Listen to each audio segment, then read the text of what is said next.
আসসালামু আলাইকুম। আমার পিছনে দেখতে পাচ্ছেন আপনারা একটি মেশিন, আর এই যে মেশিনের কাজটি হচ্ছে কাঁচা ধান এবং ভুট্টা, গম ইত্যাদি শুকানোর জন্য এই মেশিনটা আমরা ব্যবহার করে থাকি। এবং আমরা এই প্রথম আমাদের জুড়িতেই আমরা এই মেশিন নিয়ে আসছি।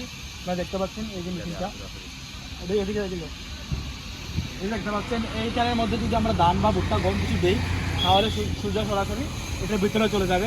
ভিতরে যাওয়ার পর এখানে আরও ফ্রিজ আছে, এই যে ফ্রিজ এখানে ভিতরে যাওয়ার পর এই যে ভিতরে একটা যে দেখতে পাচ্ছেন খালি নেট, এটা মানে ফাঁকা থাকবে জায়গাটা।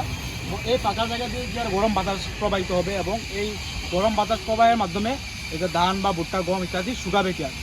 তো আসলে এই বিভিন্ন আমাদের আনার উদ্দেশ্য হচ্ছে আমাদের বর্তমানে আবহাওয়ার পরিস্থিতি খুবই ভয়ঙ্কর একটা পরিস্থিতি। মানে আমরা বিগত কতদিন ধরে দেখতে পাচ্ছি যে আকাশের অবস্থা খুবই খারাপ এবং প্রায় 24 ঘন্টা মেঘ দিচ্ছে আমাদের এই জুড়িতে না আরও অন্যান্য জায়গাতেও মেঘ দিচ্ছে।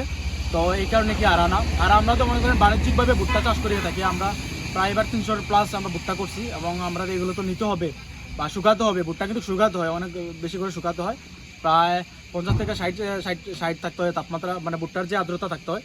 তো আপনারা দোয়া করবেন আমাদের জন্য, আমরা যেন এই মেশিনটি দ্বারা আমাদের ভুট্টাগুলো শুকিয়ে আমাদের যে প্রজেক্টটা শেষ করতে পারি। আসসালামু আলাইকুম।